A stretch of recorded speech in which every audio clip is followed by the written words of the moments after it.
Hola chicos, queridos niños de séptimo año, les envío este video a modo de retroalimentación de la guía número 1 del mundo microscópico, ¿ya?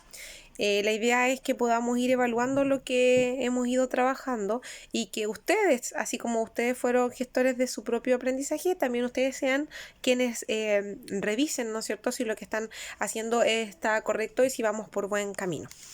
Así que este trabajo lo hacemos en conjunto, las profesoras que trabajamos en el nivel, la profesora Alicia, la profesora María Lourdes, la profesora Roxana y yo. Ya, así que este trabajo, como les decía, lo hacemos todos juntos, ustedes y nosotras, para que podamos sacar lo mejor posible de cada una de las guías. Ya, primero decirles que espero se encuentren bien en sus casas con su familia, insistir en lo difícil de la situación, no estamos acostumbrados, ¿no es cierto? Este miedo constante de que la pandemia se vuelva una realidad en nuestra localidad es algo que está constantemente invadiéndonos, por lo tanto es una situación compleja que quiero que sepan que nosotras las profesoras del nivel la entendemos muy bien. Y que la finalidad de estas guías no son presionarlos, sino que ustedes realmente se entretengan haciendo algo productivo. No lo piensen en vano, no digan, es que no aprendo nada, entonces no nada, no nada, todo malo, porque el hecho de ya leer, chiquillos, ya es un aporte. El hecho de que usted haga el ejercicio de escribir es un aporte porque todo es práctica. Yo necesito estar siempre escribiendo para no perder la práctica del ritmo, necesito estar siempre leyendo para que se vuelva un hábito, ¿no es cierto? Y yo pueda tener mayor habilidad, sobre todo en el área de lenguaje. Hacer un análisis, hacer una tabla comparativa donde tengo que ver, ¿no es cierto?, tomar varias cosas e irlas comparando, midiendo una con la otra. Todo eso son ejercicios mentales, chiquillos, que aunque ustedes lo vean de manera súper insignificante o piensen que no les está sirviendo, créanme que es súper importante para ustedes, sobre todo en este minuto. Así que esa es principalmente nuestra finalidad, que el trabajo que ustedes realicen en su casa, sabemos que no va a ser nunca como si nosotras estuviéramos ahí al lado de ustedes, pero ustedes se van a mantener activos y eso les hace muy bien. Bien. Dicho esto, paso a explicar algunas situaciones que ya me ocurrieron la vez anterior. Primero, necesito que el desarrollo de sus guías sea en el cuaderno, ¿ya? ¿Por qué? Porque muchos me lo enviaron en Word, ya está claro, ¿no es cierto? La indicación de la guía decía en Word, pero después asumiendo que a lo mejor no todos van a poder imprimirla, la verdad es que no sirve de nada que esté en Word. Ya, porque yo necesito que esté en el cuaderno. Si era en Word, podía haberla impreso y haberla pegado. Pero si no tiene dónde imprimir o cómo imprimir, vamos a chocar en eso. Así que a partir de ahora, chiquillos, obligación todo en el cuaderno, nada en el computador. Todo desarrollado en el cuaderno, todo hecho a mano en el cuaderno. ¿Ya? Y si tiene dónde y cómo imprimir, ahí puede utilizar Word, pero no es lo que yo pido. O sea, para mí, de verdad, cuaderno. Todo hecho a mano. ¿Ya? Y vamos a trabajar también acostumbrándonos a cumplir con las fechas y con los horarios de entrega. ¿Ya? Si bien es cierto, los trabajos se reciben igual fuera de plazo, quiero que consideren que no tienen la misma puntuación. Ya, si usted respeta la fecha y el horario de entrega de la guía, tiene un punto de bonificación que para cuando volvamos, chiquillos, realmente va a ser importante para ustedes. Van a estar a lo mejor colapsados con muchas cosas, con mucho material que entregar y pucha, a lo mejor en algún momento se van a sacar, no sé, algún 4, algún 5 y con esto van a subir a un 6 o van a subir a un 7. ¿Ya? Entonces, tómenle el peso a la bonificación que se está entregando, que a lo mejor usted dice, es un punto, sí, pero hoy día es como el punto, pero mañana va a ser el punto que nos va a salvar, ¿ya? Así que les voy a pedir que traten de trabajar y que traten de cumplir, ¿ya?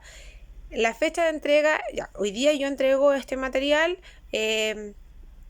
y tiene fecha de entrega el próximo día miércoles 3 de julio.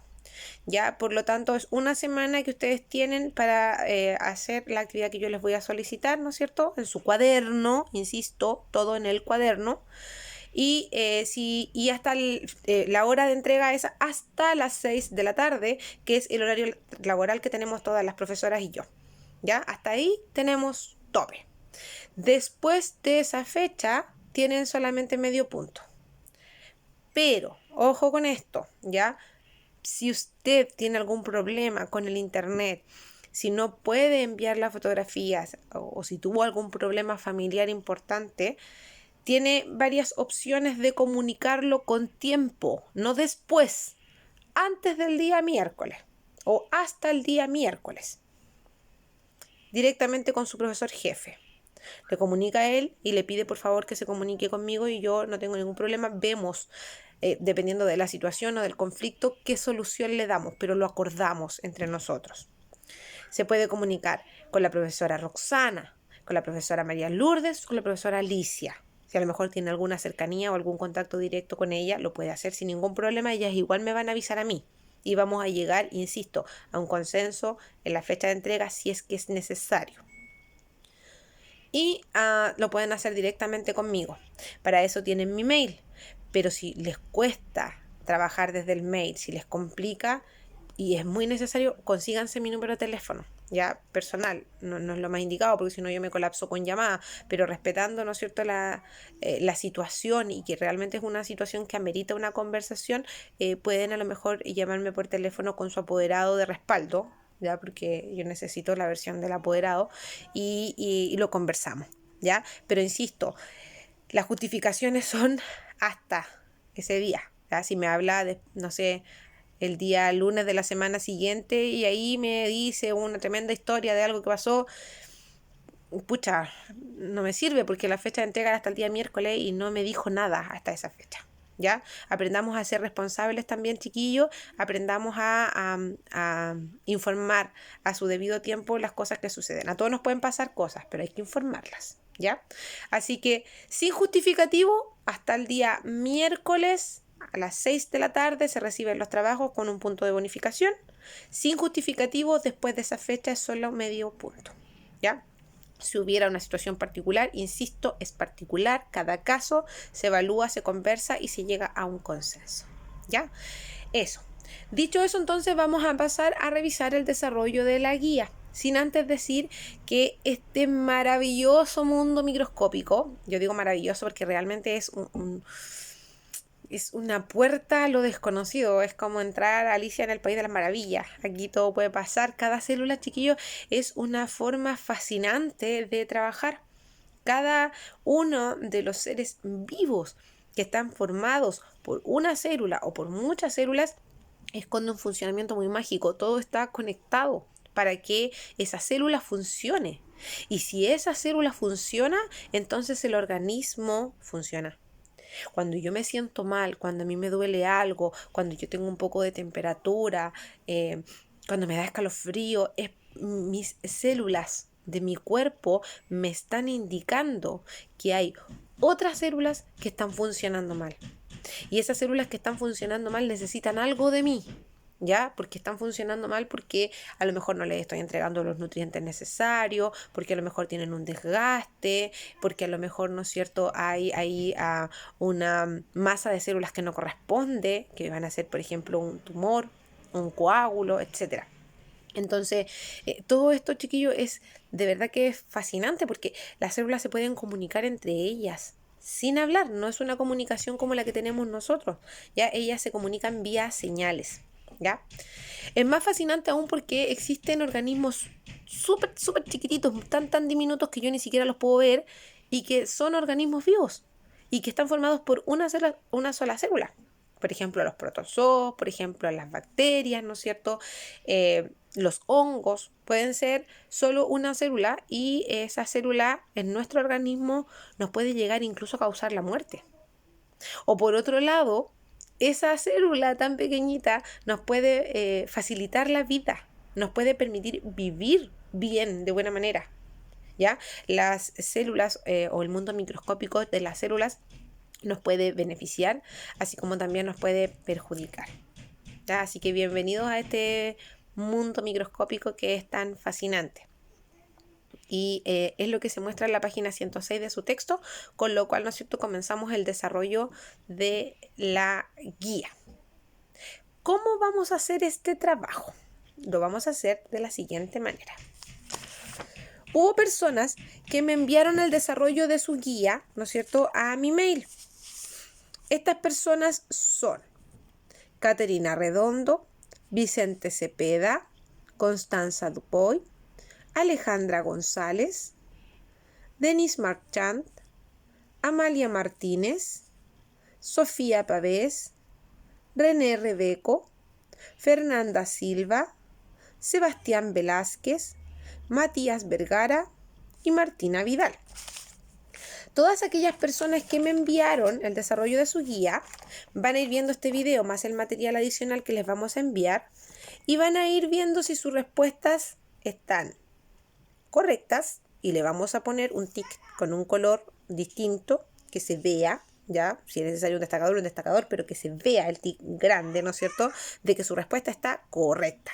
¿Con qué la va a comparar? Con lo que yo le voy a explicar en el video, con lo que se les va a enviar en el material adicional.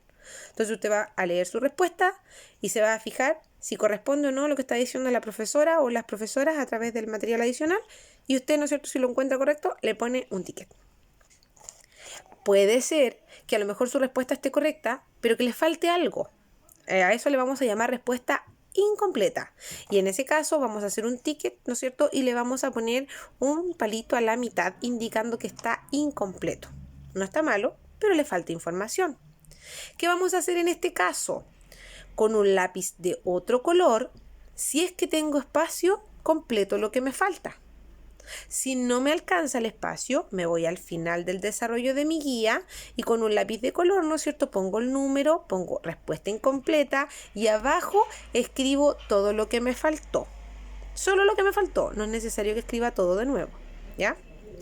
Por otro lado, tenemos, ¿no es cierto?, la posibilidad de que la respuesta esté incorrecta. Ojo, no se desanime con la respuesta incorrecta.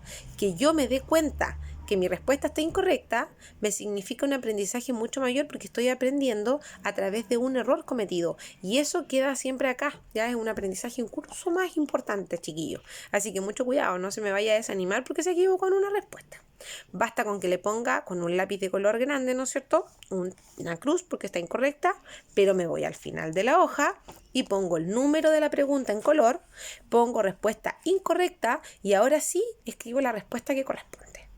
¿Vale? Termino el ejercicio, ¿no es cierto?, con todas las preguntas de la guía, que son 9, ¿no es cierto?, actividades que tiene que desarrollar. Termino, insisto, tiene plazo hasta el próximo día miércoles a las 6 de la tarde. Como tope, saco fotografías y las envío al mail, ya a mi mail, profe.lorenavallejoc@gmail.com.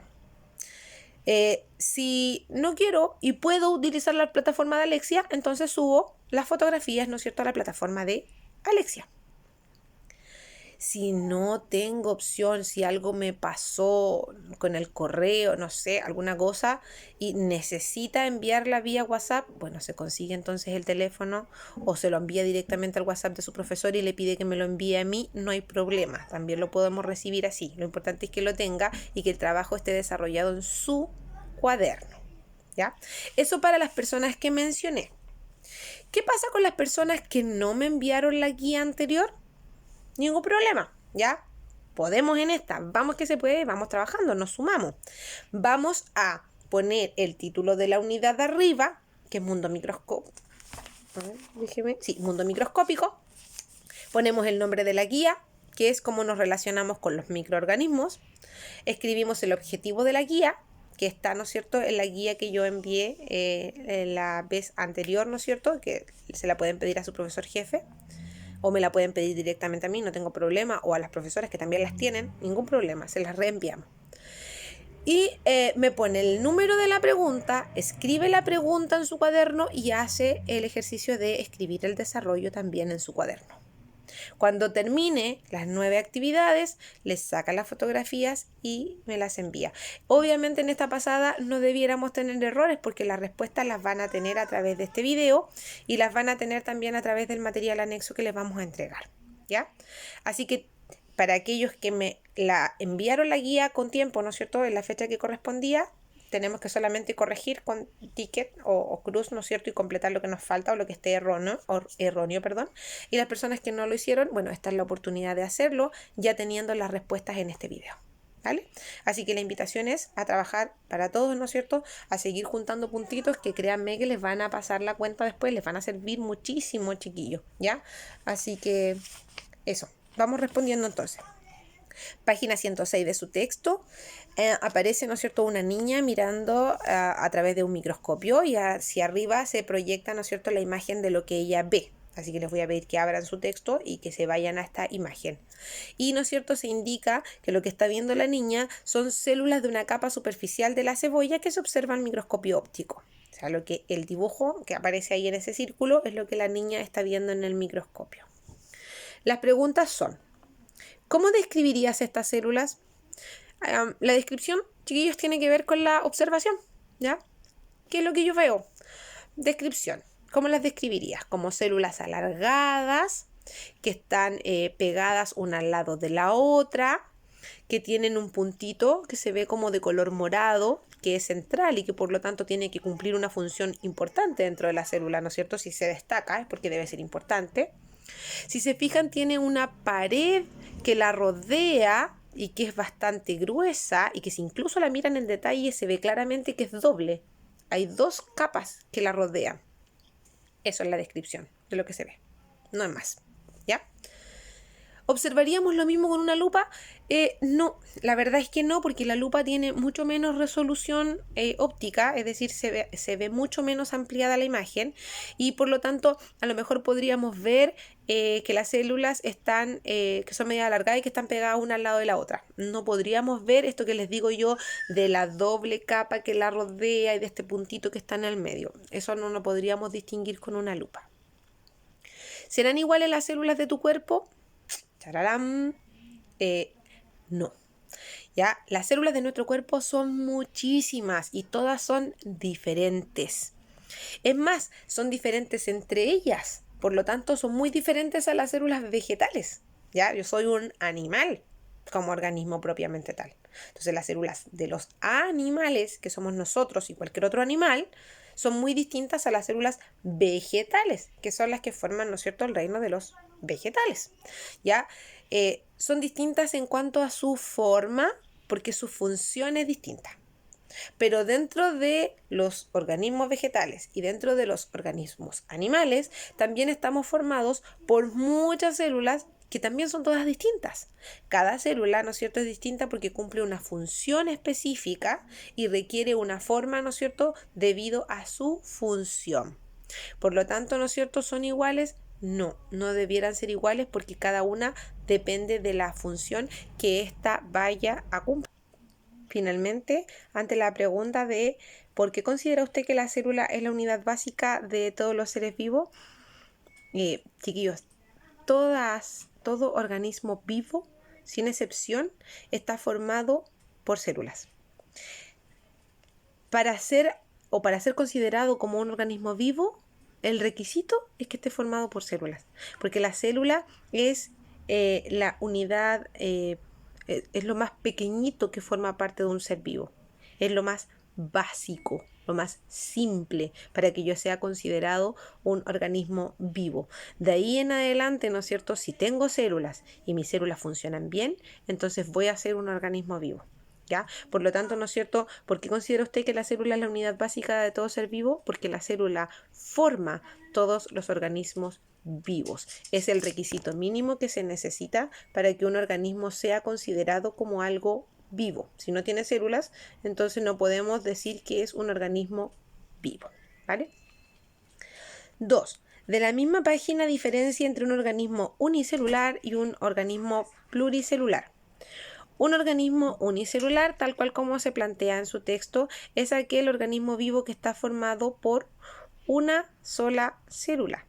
Ojo que esta sola célula, que es una sola, ¿no es cierto?, unita, es capaz de cumplir con todos los requerimientos de un ser vivo, es decir, ella nace, se desarrolla, se nutre, se reproduce dejando descendencia, responde a los estímulos del medio, etc. Por lo tanto, no es necesario que un organismo sea visible al ojo humano, que sea grande o que sea complejo. Basta con una célula para ser considerado un organismo. Claro que es diferente, es un organismo unicelular. Un organismo pluricelular es aquel que está formado por muchas células que, ojo, además tienen muchas funciones diferentes y específicas. Pero todas las funciones de estas células van a trabajar para formar este organismo pluricelular que es bastante más complejo. ¿Ya? Después nos vamos a la 3. Dice de la página 107 y 108 de su texto, ¿no es cierto? Se le pide que lea. Ahí aparecen las células, ¿no es cierto? Eucariota, animal y vegetal. Y luego aparecen las procariotas, que es la clasificación, ¿no es cierto?, de las células. Y les pide que la dibuje. Perdón, chiquillos, se me cayó el teléfono. Les pide que la dibujen y les pide que la pinten, ¿no es cierto?, como corresponde, y que indiquen las principales estructuras que forman parte de estos tipos de células. ¿Ya? Entonces, si nos vamos al libro y revisamos, ¿no es cierto?, en detalle qué cosas son las que tienen ellas, primero la procariota con la eucariota tienen diferencias, por ejemplo, en el tamaño. La célula procariota es mucho más pequeña, es mucho más simple. Tiene un material genético que es esta hebra que aparece ahí en morado, en rosado, una hebra de material genético que está toda enrollada en el interior de esta célula y que, ¿no es cierto?, está libre en el citoplasma. No tiene algo que la proteja, algo que la recubra. Tenemos, ¿no es cierto?, esta cubierta externa que es la membrana de esta célula y tiene una especie de pelitos que van pegados, ¿no es cierto?, a esta membrana que se llaman cilios. También tiene una cola larga que se llama flagelo. Y tenemos una pared celular que recubre, ¿no es cierto?, esta célula y que, ¿no es cierto?, le confiere mayor protección. La mayoría de las células procariotas son organismos unicelulares. Por lo tanto, no son la mayoría. Todas las células procariotas son organismos pluricelulares. O sea, unicelulares, perdón. No existe ningún organismo pluricelular formado por células procariotas. Ya, todos los organismos son unicelulares. Y, ¿no es cierto?, necesitan esta cola, por ejemplo, para moverse. Estos cilios chiquititos también para moverse, para poder ir de un lado al otro, porque van a estar pegados en cualquier superficie. ¿Ya? Incluso con condiciones súper extremas de temperatura, condiciones extremas de acidez, condiciones extremas de aguas, ¿no es cierto? Agua muy salada, agua dulce, agua congelada, no sé. Todo lo que usted se puede imaginar, donde usted se pregunte, van a ver o pueden existir este tipo de organismos, ¿no es cierto?, procariotas que van a formar organismos unicelulares. Así que estas cosas, estas estructuras que tienen les permiten a ellas sobrevivir. ¿Y por qué tienen su material genético libre en el citoplasma? ¿Por qué está suelto?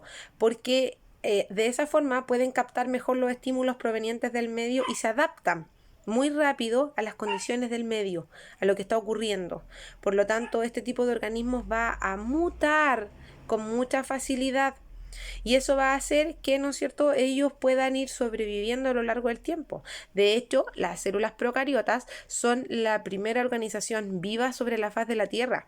Y estamos hablando de 3.500 millones de años atrás, más o menos. La Tierra se formó hace 4.500 millones de años atrás aproximadamente, y de ahí pasan alrededor de 1.000 años para que aparezca la primera forma de vida. Y esta primera forma de vida es una célula procariota.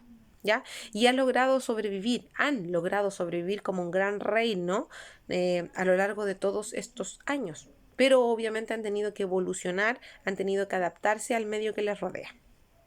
Por otro lado, la célula eucariota es una célula mucho más grande, también es mucho más compleja, tiene muchos organelos asociados. Ya si ustedes se fijan en la página de su libro donde aparecen estas células, aparecen estructuras en colores amarillo, rojizo, ¿no es cierto?, otras verde, aparecen varias estructuras dentro de la célula. Esas estructuras se llaman organelos y cada organelo cumple una función especial dentro de la célula que le permite a esta gran célula, ¿no es cierto?, que es vida, funcionar.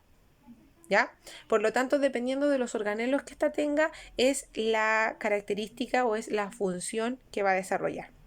Y ahí dice, por ejemplo, en su texto, que ambas tienen membrana plasmática, que ambas tienen citoplasma, que es donde van los organelos, la membrana es la que la separa del medio externo, que ambas tienen un núcleo. Ojo, acuérdense que en la procariota dijimos que el material genético estaba libre en el citoplasma. En esta célula eucariota, el material genético está encerradísimo en un núcleo, por lo tanto esta célula no cambia con facilidad, no muta mucho en el entorno, cuesta muchísimo, muchos años y muchas generaciones para que este tipo de células, ¿no es cierto?, pueda tener algún cambio. Y aparece abajo en la célula vegetal, ¿no es cierto?, que además esta tiene una pared celular externa que es muy resistente. Las plantas crecen hacia arriba, ¿cierto? Y uno se pregunta y dice, ¿pero cómo crecen hacia arriba? No tienen esqueleto igual que nosotros. Nosotros estamos de pie porque tenemos un esqueleto que nos sostiene, pero la planta no tiene esqueleto. Entonces, ¿a qué se debe que puedan crecer hacia arriba? Porque esta pared celular es muy, pero muy fuerte. Ya, a pesar de que usted puede tomar una planta, ¿no es cierto? Y la hace así, ¿no es cierto? Y la quiebra. Y me dice que tiene de fuerte la pared celular. Claro, así de esa manera, ¿no es cierto? No es tan fuerte, pero sí es capaz de ir soportando e ir aguantando la presión que se va a ir ejerciendo cuando las células, ¿no es cierto?, vayan superponiéndose hacia arriba y las plantas puedan crecer. ¿Ya? Esta pared celular, si se seca, ¿no es cierto?, la planta puede ir crece desde adentro hacia afuera. Por lo tanto, por eso las cortezas de los árboles son café, porque esta pared, ¿no es cierto?, la célula muere y la pared se endurece y va tomando esta tonalidad media café, y por lo tanto, ¿no es cierto?, uno toca la madera es dura, es porque la pared celular se puso rígida una vez que la célula murió en su interior. Solamente me queda la pared. ¿Ya? Entonces la pared celular es sumamente rígida y le permite a la célula crecer, a la planta crecer hacia arriba sin que las células se vayan aplastando y se vayan muriendo, ¿no es cierto?, por el peso de las otras. ¿Ya? Así que es súper importante, chiquillos, aquí que quede bien dibujado, bien pintadito, bien ordenadito, ¿no es cierto?, con las características esenciales. De ahí nos tenemos que ir a la página 109 del texto y dice acá que respondamos qué son los microorganismos. ¿Ven? En su libro aparece súper bien descrito ahí. Los microorganismos son seres vivos que pueden ser unicelulares o pluricelulares y que son invisibles para nosotros. Dado su infinito tamaño, se requieren unidades de medida como el micrómetro o la micra, ya que son unidades de medida para poder determinar aquello que sea muy muy pequeño y que equivale a la milésima parte de un milímetro. Así de pequeños son, ¿ya? La descripción está ahí en el libro, ¿ya? Por eso es microorganismo. Organismo es, ¿no es cierto?, algo vivo, un ser vivo, y micro se refiere al tamaño, que es microscópico. O sea, organismos vivos muy pequeños, ¿ya? Después les dice la guía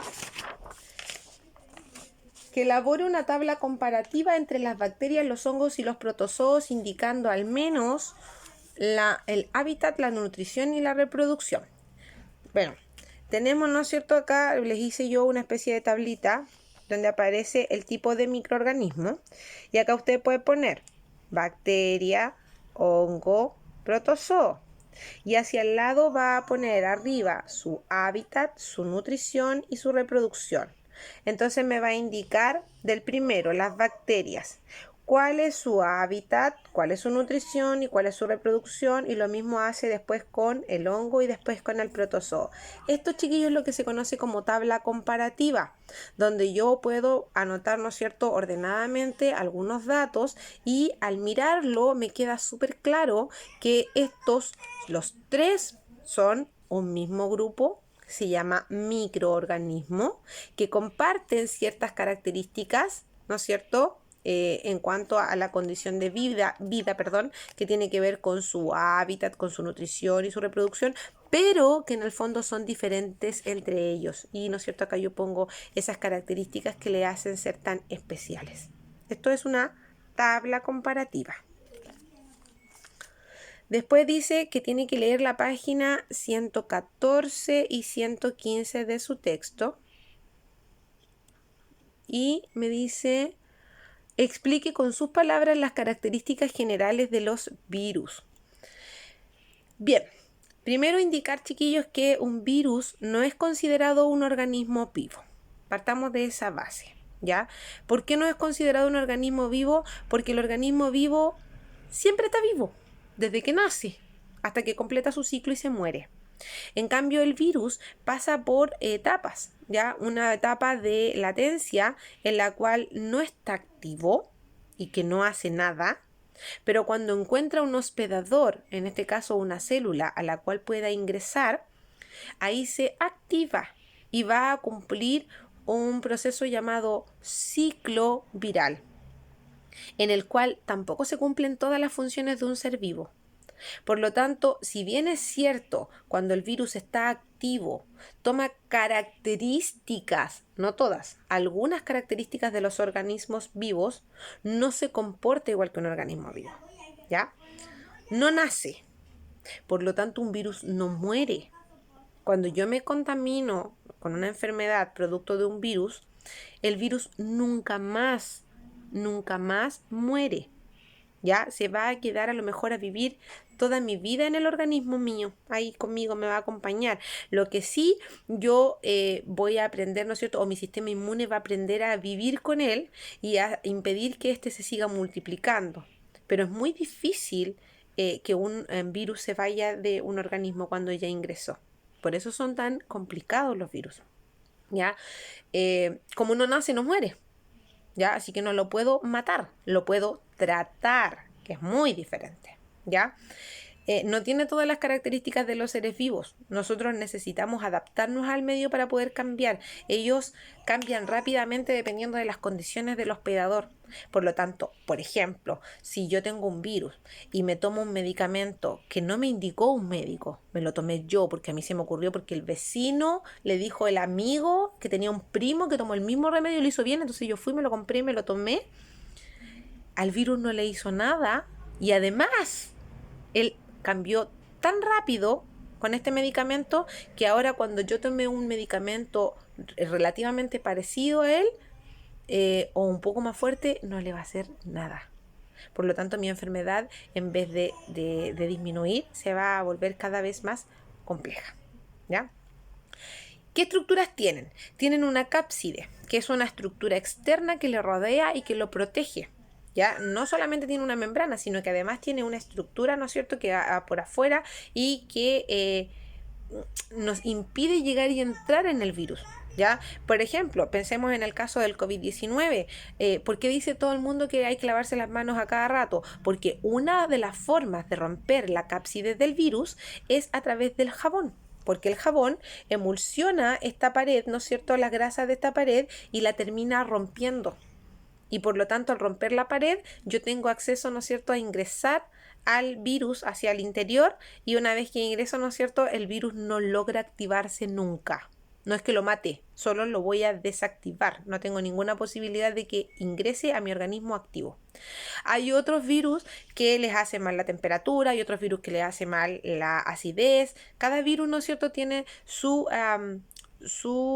propia condición que, ¿no es cierto?, puede dañar esta cápside. Si yo daño la cápside, el virus no se va a activar nunca.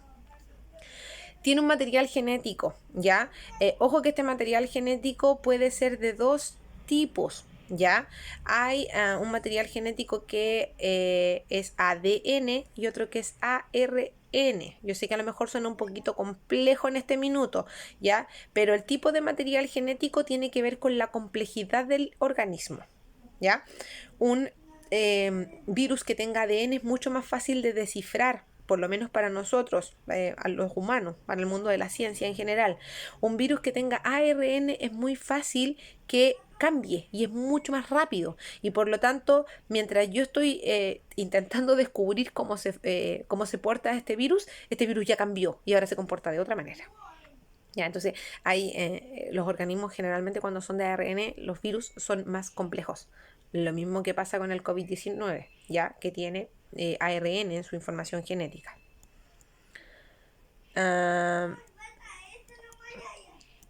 Además tiene o puede, ¿no es cierto?, replicarse muy fácilmente.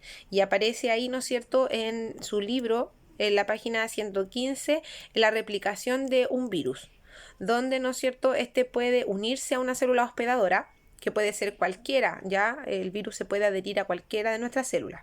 Pensemos, por ejemplo, en el caso del COVID-19, que es un virus que tiene una fijación muy buena y permite, ¿no es cierto?, que ingrese muy fácilmente las células que forman parte del aparato respiratorio.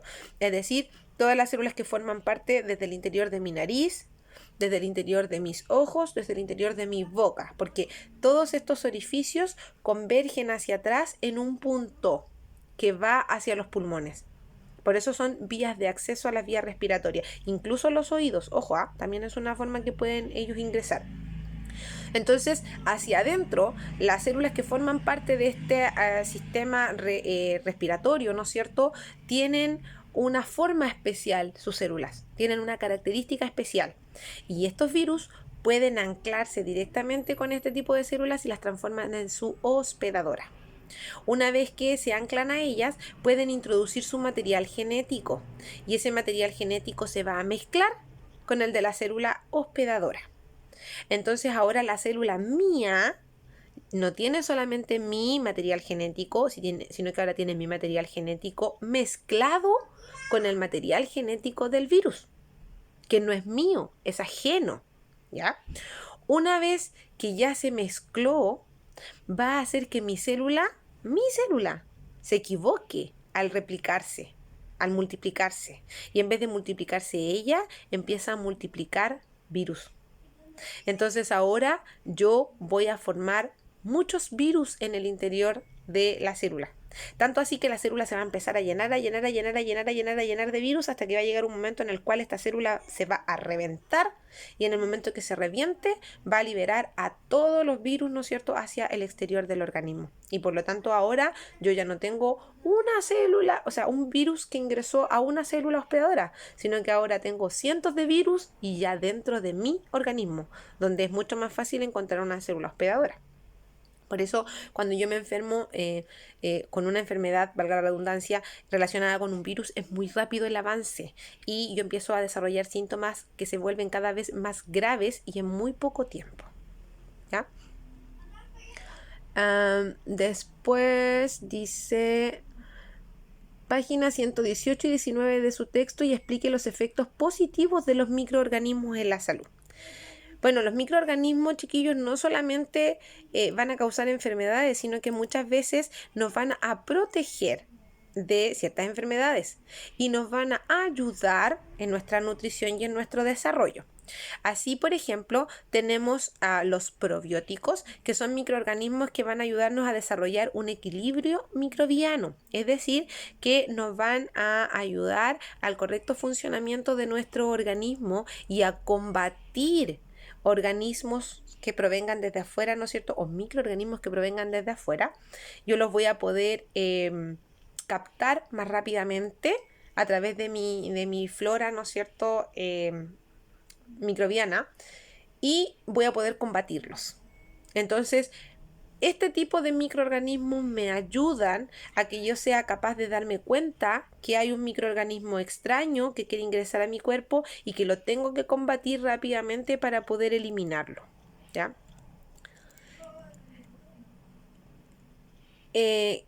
La microbiota de nosotros, ¿no es cierto?, corresponde a miles de millones de microorganismos que tenemos presentes a lo largo de todo nuestro cuerpo y que se van a encargar del reconocimiento de agentes externos, como ya le decía, de otros microorganismos.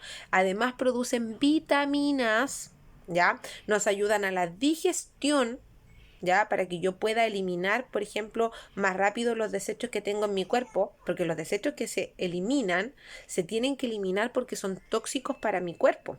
Tengo que eliminarlos. No me puedo quedar con las heces fecales, no me puedo quedar con el sudor, no me puedo quedar con la mucosidad que elabora mi cuerpo, con todo lo que yo elimino, la orina, no me puedo quedar con ello porque esas son toxinas y las tengo que eliminar, ¿ya? Entonces la microbiota también me ayuda a trabajar en esa expulsión. Entonces, como le digo, tenemos un montón de microbiota que está relacionada con muchos beneficios. ¿Quiénes forman parte de la microbiota? Bacterias y también algunos hongos. Después dice que lean las páginas 120, 21 y 22 de su texto y que luego indique los microorganismos y los virus que producen enfermedades en nuestro organismo, indicando los efectos de ellos y de qué forma pueden ser tratados según las enfermedades que producen.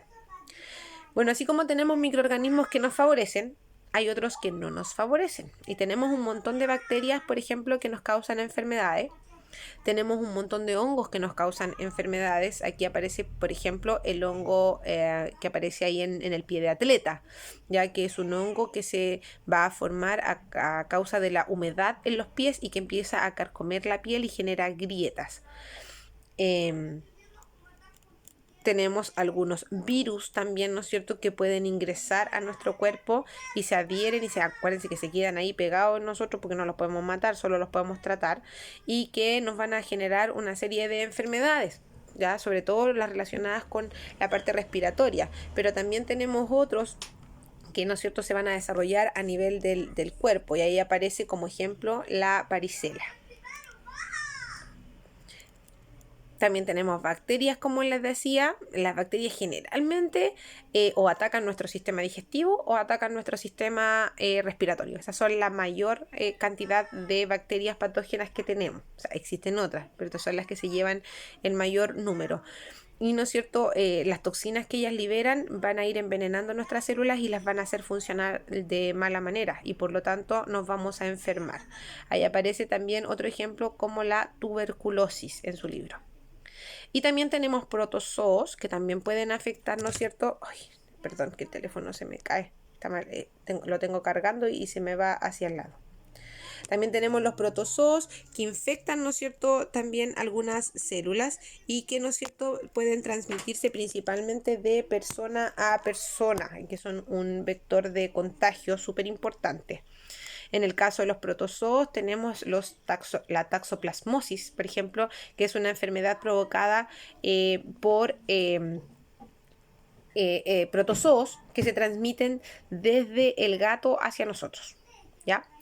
Ahora, cada uno de los microorganismos puede ser tratado, pero tiene que ser tratado de manera diferente y especial. Por lo tanto, cada patógeno, ¿no es cierto?, tiene su propia forma de tratarlo. Así, los antibióticos son aquellos, ¿no es cierto?, que nos van a permitir combatir las bacterias. Los antimicóticos son aquellos que van a poder combatir los hongos. Y los antivirales son aquellos que van a poder combatir con las bacterias. Los antibióticos inhiben procesos vitales de las bacterias y incluso algunos protozoos, lo que va a hacer que ellas, como no pueden desarrollar sus funciones vitales básicas, van a empezar a morir de a poco y al cabo de unos días, ¿no es cierto?, yo voy a poder eliminar matar todas las bacterias y protozoos que tenga en el cuerpo y por lo tanto la enfermedad se desaparece definitivamente de mi organismo. Los antimicóticos, lo mismo, ¿ya? Con la diferencia que los antimicóticos lo que hacen es romper la membrana de los hongos, de las células que forman el hongo y por lo tanto, ¿no es cierto?, es un proceso un poco más lento y las enfermedades que se tratan con antimicóticos requieren de varios días para que yo pueda ver efectos e incluso puede que ya se haya desaparecido a simple vista, pero el hongo sigue estando ahí. Por lo tanto, el tratamiento es mucho más largo y mucho más a largo plazo para que yo pueda erradicar totalmente el hongo de mi organismo. Y los antivirales lo que hacen es tomar, ¿no es cierto?, el virus y reducir o impedir que éste se siga multiplicando, lo que va a hacer, ¿no es cierto?, que disminuya los efectos de este virus en el organismo y por lo tanto yo ya no me sienta tan mal, al contrario, ya, pero acuérdense que los virus no se pueden matar, solo se pueden tratar, ¿ya? Finalmente tenemos la página 122 donde le dice que indique por qué es fundamental tratar cada enfermedad producida por los distintos microorganismos o virus con el medicamento que corresponde. Yo no puedo ni debo tratar una enfermedad con un medicamento que no corresponde, porque los microorganismos tienen la capacidad de adaptarse. Ya, por lo tanto, si yo estoy, no sé, me enfermé, ya estoy con mucha tos seca, tengo un poco de mucosidad, ¿no es cierto? Y yo digo, estoy resfriada nomás. Y le pregunto a mi vecino, oye, ¿qué tomaste tú? No, yo tomé este remedio, mira, súper bueno. Me lo receta, yo voy a la farmacia, no necesito receta, así que lo compro, me lo tomo. Yo digo, hoy me siento súper bien, me hizo súper bien tu remedio, muchas gracias. Resulta de que ese microorganismo tal vez no murió por completo. Si bien es cierto, yo me recuperé, me siento súper bien, ya no me está afectando al organismo. Uno o dos quedaron por ahí medios atontados, ¿no es cierto? Quedaron por ahí rezagados ahí en el organismo y resulta que se pueden volver a multiplicar estando en mi organismo. Cuando se multipliquen, yo voy a volver y voy a tomar el mismo medicamento, como me hizo también a la primera, vuelvo a tomarlo a la segunda, pero resulta que esos 2 o 3 microorganismos que sobrevivieron se volvieron resistentes a ese medicamento. Por lo tanto, en esta ocasión, cuando yo lo vuelva a consumir, ya no le va a hacer efecto. Es más, van a haber muchos medicamentos más que derivan de ese que no le van a hacer efecto. Y por lo tanto, para yo poder sentirme mejor, voy a tener que optar por un medicamento mucho más complejo, mucho más pesado e incluso mucho más caro. Y no es cierto, porque es mucho más específico, por lo tanto es más caro. Y por lo tanto, no es cierto, ahora mi enfermedad pasa a ser de un simple resfrío, a lo mejor ahora una infección un poco más grave en las vías respiratorias. Y ya no va a requerir de un par de días para que yo me recupere. ¿Se da cuenta? Entonces yo necesito saber primero qué tipo de microorganismo es el que me está afectando. Y una vez que ya tenga claridad, recién puedo determinar el tipo de medicamento que yo voy a utilizar. Y en base a ese medicamento, ¿no es cierto?, recién poder combatir el microorganismo que ingresó a mi cuerpo. Si no, se adapta a este medicamento y cuando yo lo quiero combatir con este medicamento ya no me hace absolutamente nada. Así que es súper importante el no automedicarse. Bueno chicos, espero que les haya servido, que hayan entendido el desarrollo de la guía completa. De todas maneras, si hay alguna duda, se pueden dirigir a mí o a las profesoras, ¿no es cierto? Que vamos a estar todas gustosas de ayudarlos y de solucionar todas sus dudas. Siempre, ¿no es cierto?, con el afán de que usted pueda trabajar de la mejor manera posible. Así que espero sus guías de vuelta, tanto para los que solo tienen que corregir como para aquellos que tienen que desarrollar toda la guía. Ya, pero es más fácil porque ahora tienen las respuestas acá. Así que espero sus trabajos, chiquillos. Ojalá de que de la mitad del curso ahora pasemos a casi todo el curso con la guía desarrollada. Un besito muy grande, un abrazo a la distancia. Espero nos podamos ver prontamente porque los extraño muchísimo. A ustedes en general, a todos mis alumnos. Nosotros los profesores, chiquillos, nos alimentamos de esa energía que ustedes tienen, de esas ganas de vivir, de esas ganas de aprender, de ese entusiasmo. Eso es lo que a nosotros nos llena el alma y nos motiva a seguir trabajando todos los días. Y créanme que en esta pandemia es lo que más extrañamos de ustedes. Así que un besito muy grande, mis energías para ustedes y espero sus trabajos.